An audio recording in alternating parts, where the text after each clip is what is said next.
복음을 부끄러워하지 맙시다입니다. 사실 복음을 부끄러워하지 않고 늘 자랑하면서 전한다는 것은 참으로 어려운 일입니다.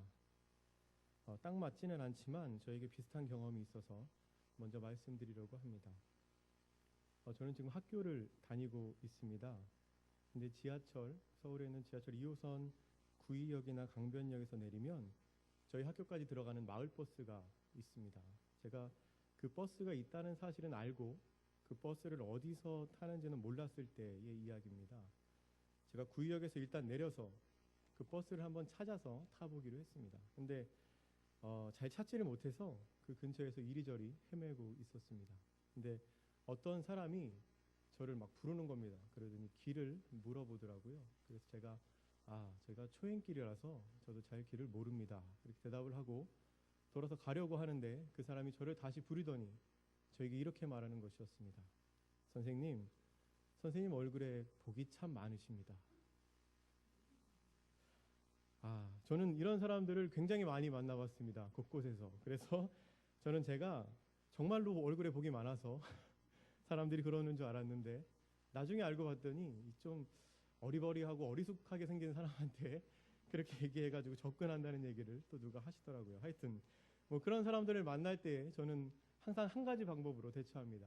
무시하고 가는 거죠. 그래서 그 사람이 그런 얘기를 하자마자 돌아서 그냥 가버렸습니다. 돌아서 가는데 마음이 너무나 아픈 겁니다. 저 사람은 뭐 의도가 어땠든지 간에 자기가 전하고자 하고 싶은 것을 전하기 위해서 저렇게 열심인데 나는 천국의 비밀을 알고 있는 사람인데 나는 왜 저 사람한테 복음을 전하지 못할까? 그리고 그때 이제 학교를 다니고 사역을 하고 있을 테니까 그래도 내가 이렇게 사복 입을 때는 학생하고 똑같이 보여도 전도사인데 나는 왜 저 사람에게 예수 믿으라는 소리를 하지 못할까라는 생각에 굉장히 많이 자책을 했습니다. 그리고 스스로 결심을 했습니다. 내가 만약에 저런 사람을 또다시 만나면 그 사람에게 꼭 복음을 전하리라. 그런데 그 기회가 생각보다 너무나 일찍 왔습니다. 약 1분도 지나지 않아서 또 어떤 사람이 저를 불렀습니다. 그러더니 하는 얘기가 선생님 얼굴에 복이 참 많으십니다. 그러는 겁니다. 그래서 저는 저의 정체를 숨기고 그 사람의 얘기를 들었습니다. 일단 얘기를 다 듣고 나서 그 다음에 예수 믿으라고 얘기를 할 생각이었습니다. 그런데 그 사람이 이 얘기 저에게 한참 하다가 갑자기 저에게 관상을 봐주겠다고 그러는 겁니다. 그래서 저는 별 생각 없이 크러시라고. 근데 그 사람이 제 얼굴을 이렇게 한참 쳐다보느니 저에게 하는 얘기가 이랬습니다. 선생님은 나중에 보살이 되실 상입니다.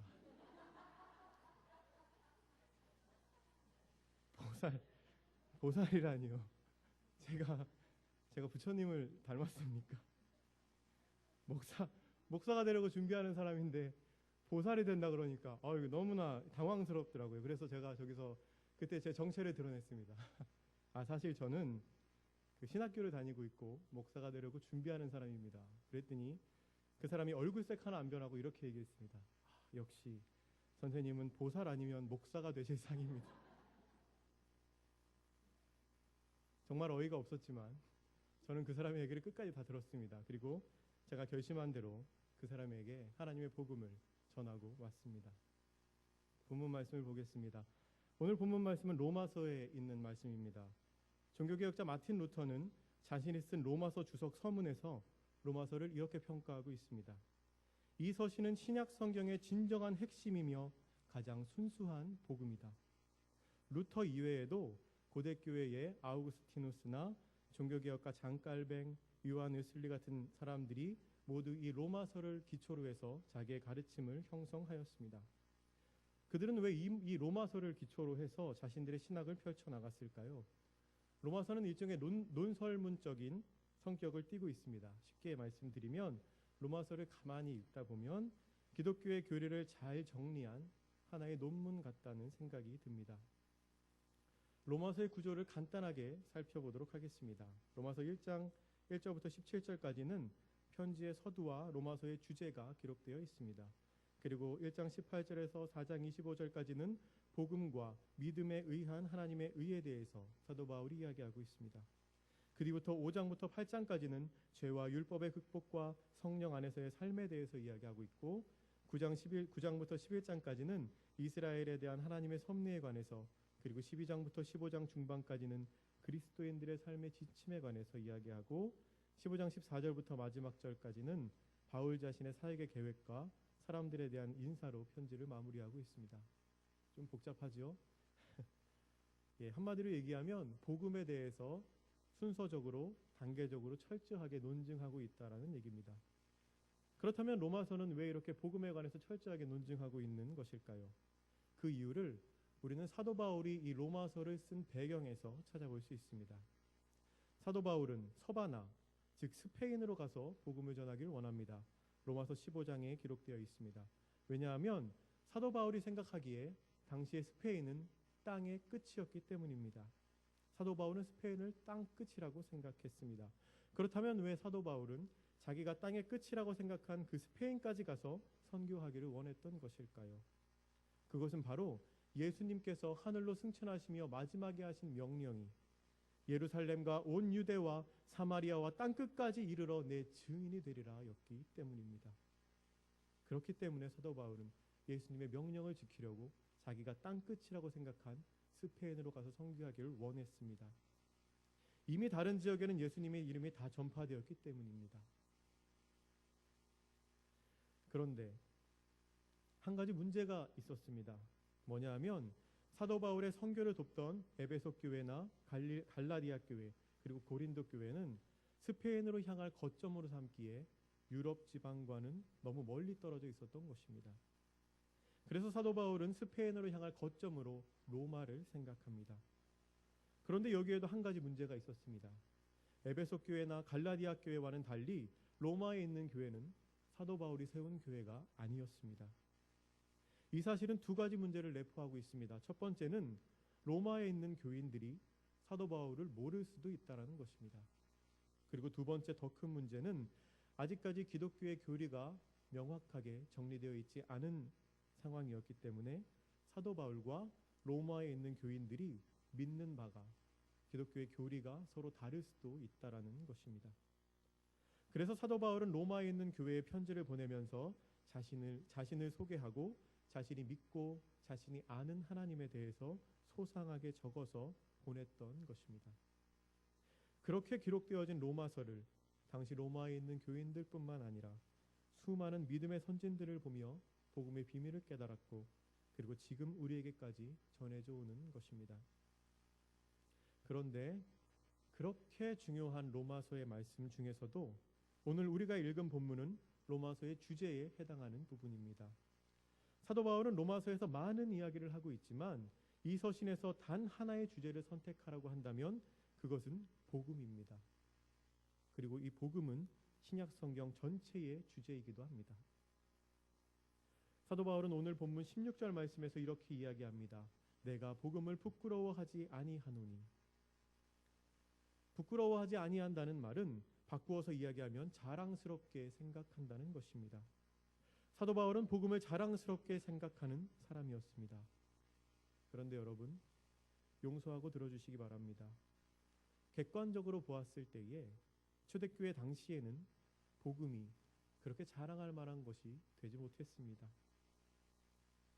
물론 그들 개개인과 그들이 속한 공동체에는 성령을 체험한 기쁨과 서로 간의 사랑으로 교제하는 기쁨이 넘쳤을 것입니다.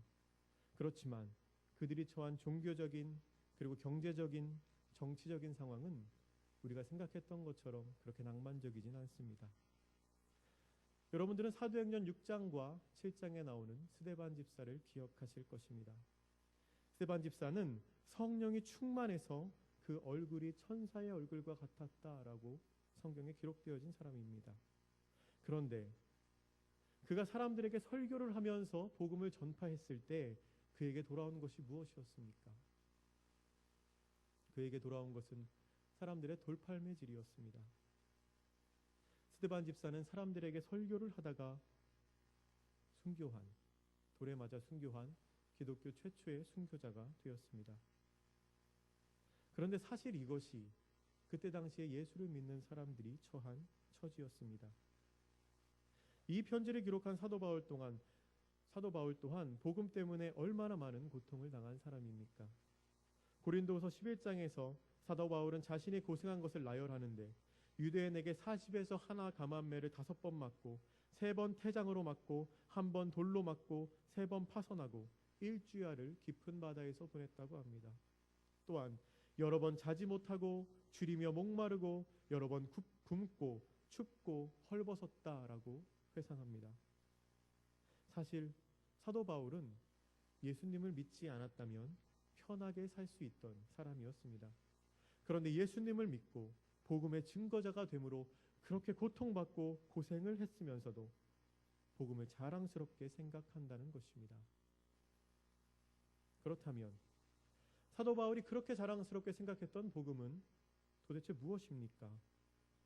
오늘 본문 말씀을 보시면 이 복음은 모든 믿는 자에게 구원을 주시는 하나님의 능력이 됨이라 라고 기록되어 있는데 복음이 무엇이기에 우리가 그것을 인하여 구원을 받고 하나님의 능력을 체험할 수 있다라는 것입니까?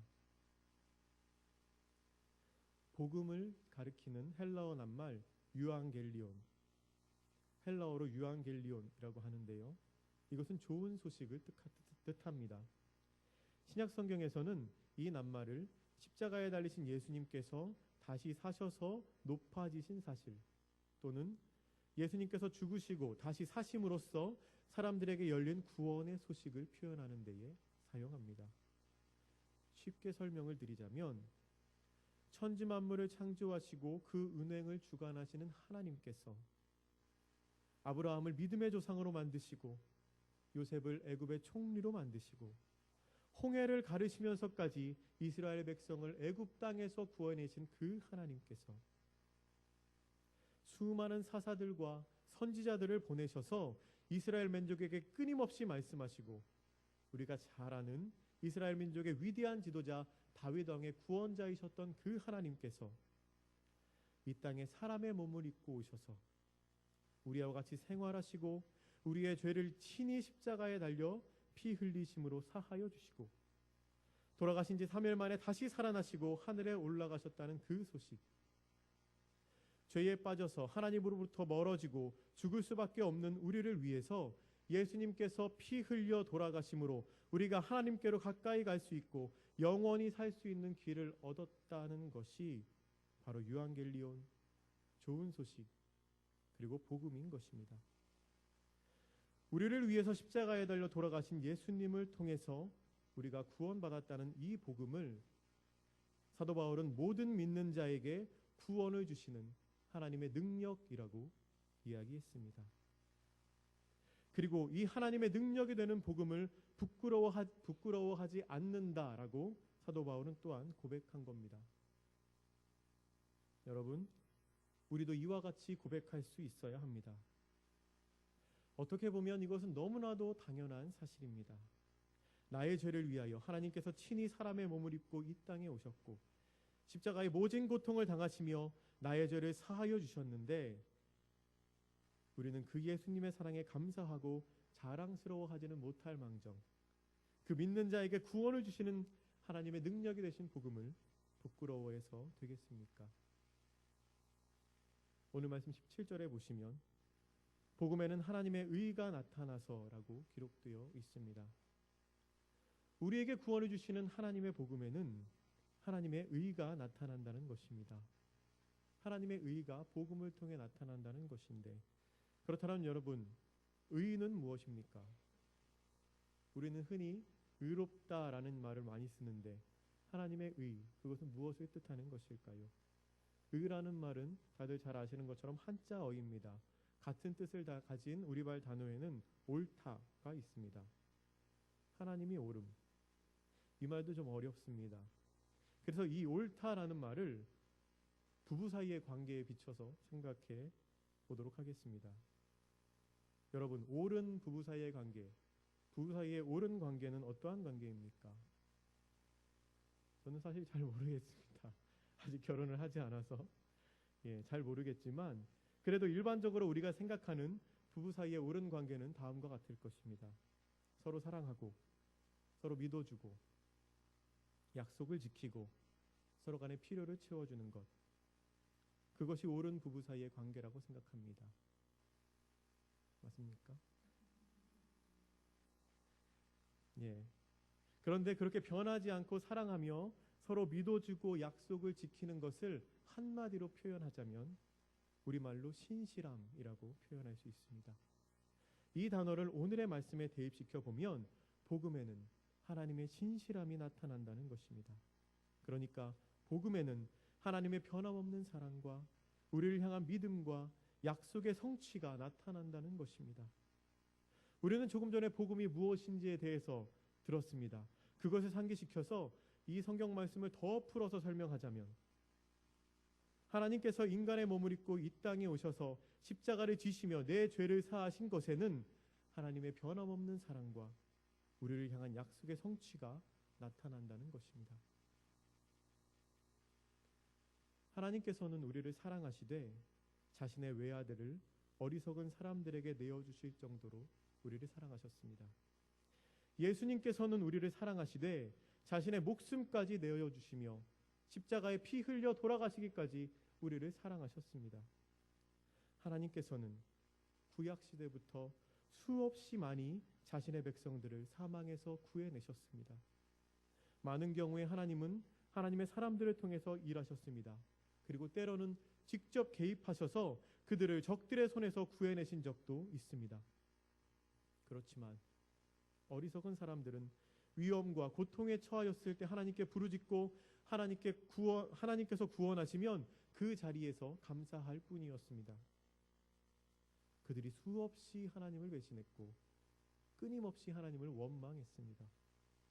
그렇지만 그럼에도 불구하고 하나님께서는 그들을 선택하시고 그들을 구원하시겠다는 약속을 잊지 않으셨습니다. 그래서 그 약속을 지키시기 위해 친히 인간의 몸을 입고 이 땅에 오신 것입니다. 이것이 사도 바울이 복음에는 하나님의 의가 나타났다라고 고백한 이유입니다. 사도 바울은 그 뒤를 이어서 이렇게 고백합니다. 복음에는 하나님의 의가 나타나서 믿음으로 믿음에 이르게 하나니 기록된 바 오직 의인은 믿음으로 말미암아 살리라 함과 같으니라. 이 말씀은 복음에 나타난 하나님의 신실함이 우리를 믿음에 이르게 하고 그리고 그 믿음이 우리를 살린다는 것입니다. 로마서 3장 23절에서 24절 말씀은 이렇게 기록하고 있습니다. 모든 사람이 죄를 범하였음에 하나님의 영광에 이르지 못하더니 그리스도 예수 안에 있는 속량으로 말미암아 하나님의 은혜로 값없이 의롭다 하심을 얻은 자 되었느니라. 우리는 모두 죄인입니다. 그래서 하나님의 영광에 이룰 수 없었습니다. 그러나 하나님의 값없는 은혜로 그리스도 예수 안에 있는 속량으로 말미암아 의롭다 하심을 얻은 자, 그러니까 의인이 된 것입니다. 우리가 의인이 된 것은 우리의 노력이나 우리의 행위의 옳고 그름이 아닌 온전한 하나님의 은혜입니다. 다시 오늘 본문 말씀 17절로 돌아갑니다. 하나님의 은혜로 의인이 된 우리는 오직 믿음으로 말미암아 산다고 사도 바울은 고백하고 있습니다. 그런데 그 믿음조차도 복음을 통한 하나님의 의로우심으로 인해서 우리에게 주어진 것이라고 오늘 성경은 증거하고 있습니다. 조금 전에 말씀드린 것처럼 온전한 하나님의 은혜와 사랑의 표출인 복음을 통해서 나타난 하나님의 신실하심이 우리를 믿음에 이르게 하고 그리고 그 믿음이 우리를 살린다는 것입니다. 여러분, 복음은 우리를 구원하는 능력이 있습니다. 복음 안에서 하나님은 우리에게 도움을 주십니다. 그리고 구원을 이루시는 그 하나님의 의로 우리 모두를 만나십니다. 이 복음의 선포를 통해서 하나님께서는 인간을 하나님으로부터 멀리 떠나 있는 그들의 상실에서 구원하십니다. 그리고 믿음으로 이 복음 선포를 받아들이는 사람을 누구나 제한 없이 구원하십니다. 이 사실을 믿으시기 바랍니다. 하지만 여러분, 우리가 사는 이 시대는 우리의 의지와 행동과는 상관없이 이미 복음이 너무 흔해지고 또 부끄러워진 시대가 됐습니다. 어떤 목사님이 이런 말씀을 하셨습니다. 자신이 예전에 한창 입주 중인 아파트 단지에 자기의 교회를 홍보하는 전단지를 돌리고 있었는데 한참 전단지를 돌리다가 아직 입주하지 않은 어떤 집 현관에 붙어있는 전단지를 살펴보니까 짜장면집보다 교회 전단지가 더 많이 붙어있더라는 겁니다. 그 목사님은 그것을 보면서 굉장히 충격을 받으셨다고 합니다. 그러면서 믿지 않는 사람들이 이것을 보면 뭐라고 생각하실까 하면서 걱정을 하셨다고 합니다. 우리는 한 동네에서 중국집보다 교회가 더 많아져 버린 시대를 살아가고 있습니다. 마음만 먹으면 내가 원하는 시간, 원하는 장소에서 라디오를 통해서, TV를 통해서, 그리고 컴퓨터를 통해서 손쉽게 하나님의 말씀을 만날 수 있는 시대, 또한 그로 인해서 상대적으로 복음이 너무 흔해져 버린 시대에 우리는 살고 있습니다. 또한 지금 이 나라에서는 하나님의 복음이 얼마나 조롱받고 부끄러운 존재가 되어버렸습니까? 인터넷에서 누리꾼들이 기독교를 지칭하는 말인 개독교는 더 이상 놀라운 말도 아닙니다. 얼마 전 필리핀에서 있었던 정말 가슴 아픈 그 사고의 그 기사에 달린 누리꾼들의 몰상식한 댓글은 부끄러움을 넘어서 분노를 일으키기도 합니다. 가끔 공공장소에서 길거리 전도하시는 분들을 봅니다. 그런데 그들이 받는 그들을 무시하고 멸시하고 조롱하는 듯한 눈길들을 저도 함께 느낍니다. 어쩌다가 기독교가 이렇게 되었습니까? 어쩌다가 이 나라에서 하나님의 교회가 그리고 하나님의 복음이 이렇게까지 멸시당하고 조롱받고 부끄러운 존재가 되어버렸습니까? 정말 가슴 아픈 현실이 아닐 수 없습니다. 하지만 여러분, 그럼에도 불구하고 우리는 복음을 자랑스러워해야 합니다. 세상 사람들이 보기에 복음이 값싼 은혜가 되어버렸을지라도 우리는 하나님의 복음을 사랑해야 합니다. 그리고 복음을 부끄러워하지 말아야 합니다. 왜 그래야 합니까? 우리가 복음을 자랑스러워해야 할 이유가 무엇입니까? 왜냐하면 다른 누구를 위해서가 아닌 바로 나 자신을 위해서 예수님께서 십자가를 지셨다는 사실이 복음의 핵심이기 때문입니다. 나의 죄를 사하시고 나를 구원하시기 위해서 예수님께서 피를 흘리셨다는 사실이 바로 복음이기 때문입니다. 이 사실을 기억하시기 바랍니다. 제가 오늘 복음을 부끄러워하지 말고 자랑스러워하랬다고 여러분들에게 당장 나가서 전도에 오시라고 강요하지는 않을 것입니다. 그저 작은 것부터 하나씩 실천해 나가시기 바랍니다. 우리가 복음을 부끄러워하지 않는 가장 작은 실천은 내 앞에 누가 있든지 없든지 간에 그리고 누가 보든지 말든지 간에 항상 같은 마음으로 하나님을 섬기는 것입니다. 그리고 내가 하나님을 섬긴다는 사실을 부끄러워하지 않는 것입니다. 나이가 거의 60이 다 되신 어떤 목사님이 친구 집을 방문하셨다고 합니다. 그 목사님의 친구분은 어머니를 모시고 사셨는데 이야기를 한참 나누다 보니 식사 때가 되었습니다. 그러자 그 친구의 어머니가 손수 밥상을 차려주셨다고 합니다. 밥과 반찬이 어느 정도 들어와서 목사님이 식사를 하시려고 식사 기도를 하셨습니다. 그러자 그것을 본 그 친구도 식사 기도를 한참 하더랍니다. 그 사이에 친구의 어머니는 계속 상을 차리고 계셨습니다.